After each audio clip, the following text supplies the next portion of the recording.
Avec une passe vers Bélanger. Bélanger veut déborder. Passe devant. Le tir de l'enclave est contre. Quel beau jeu.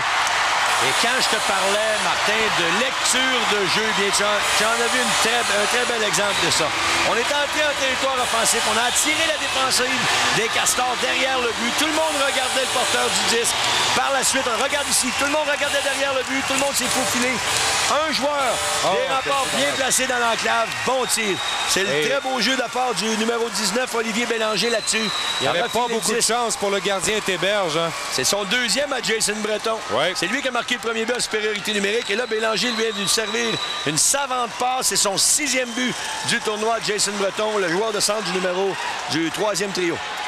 Alors, les Remparts qui prennent une option sur cette demi-finale. 2-1. Avec 1 minute à jouer en 3e période. Peut-être une dernière chance pour les Castors. Bergeron a perdu. Oh, ils sont presque 2 contre le gardien. Arrêt de Théberge. Et Bourque récupère dans son territoire. On va certainement retirer le gardien Théberge. Bourque, en zone neutre, il a perdu devant l'insistance de Chabot. Blouin reprend. Tir de la ligne bleue. On va provoquer une mise en jeu. Et bon geste, on va ramener le gardien Théberge. Mise en jeu importante avec 32 secondes à jouer en 3e. Alors là, on va retirer le gardien de but. Oui. À la faveur d'un 6e attaquant. Et l'important, Normand, c'est d'envoyer toujours ces 2 joueurs de centre au cas où... Et voilà, au cas où on s'en fasse retirer un. Mais ce qui est important, la mise en jeu est en territoire des Remparts de Québec. Alors, une meilleure chance pour les Castors. À la droite de Duchesneau, vous voyez la marque 2-1.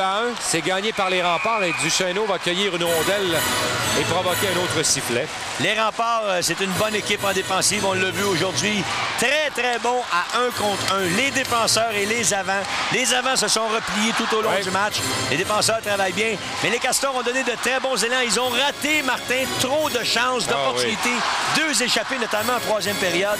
Incapables de marquer contre le gardien de but, Kevin Duchesneau. On va ramener tout le monde au même endroit. Le juge de ligne campé à la ligne bleue a jugé qu'on avait bougé un peu trop rapidement. Les 2 dernières parties qu'on a vues, ça s'est passé en prolongation. Ça s'est terminé en prolongation. Et là, on voit un match très excitant qui se termine dans des moments palpitants. Des moments palpitants pour la fin de ce match-là. Les enjeux remportés par Fortin.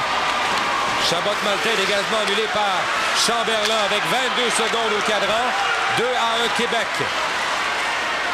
Les Castors qui tentent de provoquer une autre mise en jeu. C'est fait avec 16 secondes. Il faudra faire vite. Mais là, les Castors avaient 2 joueurs postés devant le but, mais la rondelle n'était pas là. Il faut en premier récupérer le disque. Même s'il faut y aller à 3, il faut faire un surnombre à chaque fois sur les joueurs en défensive pour récupérer la rondelle. Et après, on ira se placer devant le filet.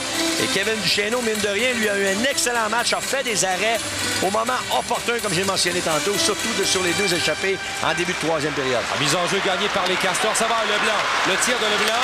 Beau jeu en défensive. On est venu bloquer. Il y aura pénalité. Si ça va au Castor, ça va être terminé. Oui.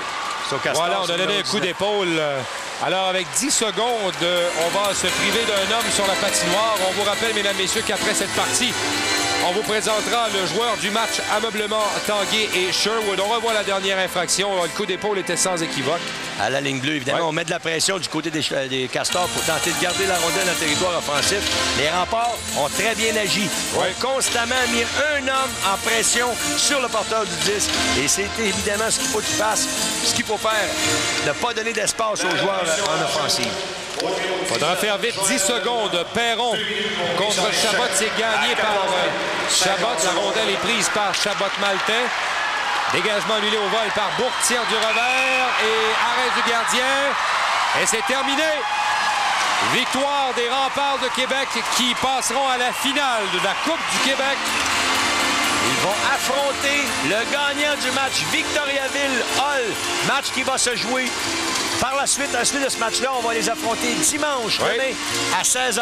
Alors, on va connaître le champion de la catégorie Ligue de hockey junior majeur du Québec. On voit l'entraîneur-chef Bruno Montminier qui, lui, savoure une autre victoire. Oh oui, effectivement. Ces joueurs ont bien joué. Ils ont été très disciplinés.